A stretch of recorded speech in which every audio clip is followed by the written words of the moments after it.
దేవునికి స్తోత్రములు. దేవుడు ప్రతి దినము మనతో మాట్లాడుతున్నాడు. ఆయన వాక్య ద్వారా మనందరం కూడా ఆశీర్వదించబడుతుంటాం. ఈరోజున దేవుడు మనతో ఇస్తున్న వాగ్దానం అంటే కొలసీలు రాసిన పత్రిక 2వ అధ్యాయము 3వ వచనము.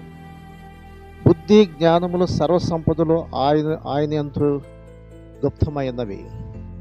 బుద్ధి జ్ఞానము సర్వసంపదలు ఆయన యందే గుప్తమైనవి అనగా ప్రభువైన యేసుక్రీస్తు యందే బుద్ధి జ్ఞానము సర్వసంపదలు గుప్తమైనది. ఈరోజు నా ప్రియ సహోదరుడ సహోదరి, నీ యొక్క జీవితంలో ఉన్నతమైన శిఖరాలు, ఉన్నతమైన జీవితంలోకి వెళ్ళాలని ఆశిస్తున్నావు కదా. మరి దేవుని యొక్క వాక్యంలో మనం చూసినట్లయితే, మరి దావీదు యొక్క జీవితంలో కూడా మనం చూస్తే సుబుద్ధి గలవాడిగా ఉన్నాడు. అనగా 1 సమూయేలు గ్రంథం 18వ అధ్యాయం 14వ వచనంలో దావీదు సమస్త విషయములో సుబుద్ధి కలిగి ప్రవర్తింపగా యెహోవా అతనికి తోడై ఉండెను.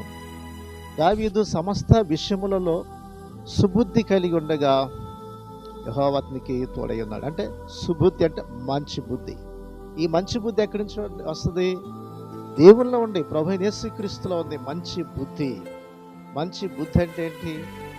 మంచి ప్రవర్తన, మంచి నడవడి, మంచి జీవితాన్ని కలిగించే జీవితం ఎక్కడి నుంచి వస్తుందంటే యేసుక్రీస్తునే. కాబట్టి దావీదు జీవితంలో చూస్తే మంచి బుద్ధి గలటువంటి వాడిగా ఉన్నాడు. అందుకే సుబుద్ధి గల భార్య యెహోవా ఇచ్చిన దానం అన్నాడు. అనగా సుబుద్ధి దేవుడిచ్చే దానం ఇది. చూడండి, తప్పిపోయిన కుమారుడు ఉన్నాడు. తన తండ్రిని విడిచిపెట్టి మరి దూరదేశానికి వెళ్ళిపోయి తన జీవితం ఎంతో నష్టపరుచుకున్నాడు, పాడైపోయాడు. తనకున్న ధనమంతా పాడైపోయింది. ఆఖరికి కరువు వచ్చింది. ఆ కరువు దినాల్లో మరి పందులు మేపే పని దొరికింది. ఆ పనులు కూడా ఆహారం దొరకలేదు, పందులు తినే పొట్టు కూడా దొరకలేదు. అప్పుడు గ్రహింపు అయిపోయింది, నా తండ్రి ఇంట అనేక మందికి ఆహారం ఉంది, నేను ఎక్కడైతే యాతన పడుతున్నా అన్నాడు.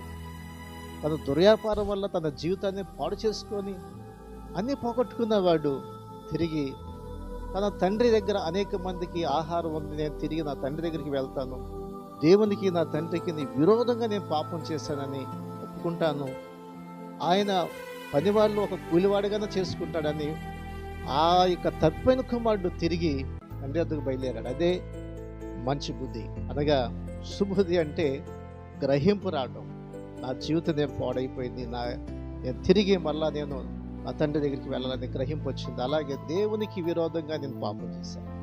ఒక వ్యక్తి తన జీవితంలో ఒక ఆ సుబుద్ధి అనగా దేవుడిచ్చే బుద్ధి ఎప్పుడైతే కలిగిందంటే తన జీవితం సరి చేసుకుంటాడు, తన లోపాలు సరి చేసుకుంటాడు, తన ప్రవర్తన సరి చేసుకుంటాడు. అప్పుడు ఆ తండ్రి దగ్గరికి వెళ్ళినప్పుడు ఆ దూరం గుండా నా తండ్రి పరిగెత్తుకుంటూ వచ్చి అతని మీద మెడ మీద పడి బుద్ధి పెట్టుకొని కౌగిలించుకొని ప్రశస్తమైన వస్త్రం ధరించి అతని చేతి ఉంగరమే పెట్టి కాలుగు చెప్పులు ధరించి మంచి విందు చేశాడు. చనిపోయిన కుమారుడు బ్రతికాడని.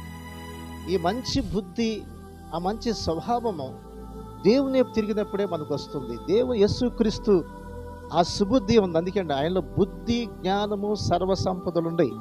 అందుకనే సొలొమోనుకి దేవుణ్ణి అడిగినాడు, అయ్యా బుద్ధి జ్ఞానం అంటే దేవుడిచ్చాడు. 1 రాజుల గ్రంథం 4:29 వచనంలో దేవుడు జ్ఞానమును బుద్ధిని వర్ణింపశక్యము కాని వివేచన గల మనసును సొలొమోనుకు దయచేశాడు.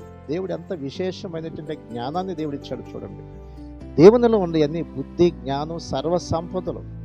ఈ రోజున నీ జీవితంలో కూడా ప్రభువైన యేసుక్రీస్తుకి నీ హృదయాన్ని ఇస్తే ఆయనలో బుద్ధి ఉంది, జ్ఞానం ఉంది, సర్వము సంపదలన్నీ ఆయన ఉన్నాయి. ఎప్పుడైతే నువ్వు ప్రభు తిరుగుతావో అవన్నీ నీ దగ్గరికి వస్తావు. తప్పిపోయిన కుమారుడు ఎప్పుడైతే తిరిగి తండ్రి దగ్గరికి వచ్చాడో, తన స్థితిని గ్రహించాడో, పశ్చాత్తాపడ్డాడో, మరి ఇప్పుడు సమృద్ధి వచ్చేసింది అతనికి. అలాగే నువ్వు ఏ పాపంలో ఏ వ్యర్థతలో నీ జీవితాన్ని పాడు చేసుకుంటున్నావో, నష్టపోతున్నావో నువ్వు గ్రహించుకొని యేసుక్రీస్తు వైపు తిరిగితే ఆయన నీకు బుద్ధి జ్ఞానం సర్వసంపదలు ఆయన అనుగ్రహించేవాడుగా నిత్య జీవితాన్ని ఇస్తాడు. వెళ్ళిన ప్రతి స్థలము ఆశీర్వదించబడుతుంది, నీ జీవితం దీవెనకరంగా మార్చబడుతుంది. అలాగే దావీదు కూడా చూస్తే సమస్త విషయంలో సుబుద్ధిగా ప్రవర్తించాడు. దేవుడు అతనికి తోడై ఉన్నాడు. అంతేకాదు దావీదు పోయిన చోట్ల దేవుని యొక్క సహాయము అతను దొరికింది. దావీదు పోయిన చోట్లలో దేవుడు అతను రక్షించినాడు. దావీదు పోయిన చోట్లల్లో దేవుడు అతను కాపాడినాడు. ఎప్పుడైతే సుబుద్ధి కలిగి ఉంటావో దేవుడు నిన్ను కాపాడుతాడు. ఈరోజు నువ్వు వెళ్తున్నావు, బయటకు వెళ్తున్నా, వస్తున్నావు, నీ కుటుంబంలో నీ బిడ్డలు కాపాడబడాలి, నీ ఆస్తి కాపాడబడాలి, నీ జీవితం కాపాడబడాలి. అలాగే నువ్వు చేసే ప్రతి పనిలో కూడా దేవుని కాపుదల ఎంతో అవసరమైంది, దేవుని భద్రత అవసరమైంది. కాబట్టి ఈ రోజున దేవుని యొక్క సన్నిధికి నువ్వు వచ్చినప్పుడు ఆయనలో బుద్ధి, జ్ఞానము, సర్వ సంపదలు ఆయనలో గుప్తమైన సమస్తమును కూడా ఆయన దయచేసేవాడు ఉన్నాడు. ఈ రోజున ఈ వాక్యం వెంటనే ప్రియ సహోదరి సహోదరుడా, ప్రార్థన చేద్దాం. ప్రభువు నీ సహాయం చేస్తాడు. పరిశుద్ధుడా, ప్రేమ గల తండ్రి, గొప్ప దేవానికి వందనాలు. ఈ వాక్యాన్ని వింటున్నా మా ప్రియ సహోదరి సహోదరులందరినీ మీరు ఆశీర్వదించండి, దీవించండి. ఆ బుద్ధి, జ్ఞానము, సర్వ సంపదలు నీలో గుప్తమైంది. నీ దీవెన ఆశీర్వాదాలతో నింపి బలపరచమని యేసు నామమున అడుగుచున్నాం తండ్రి. ఆమేన్.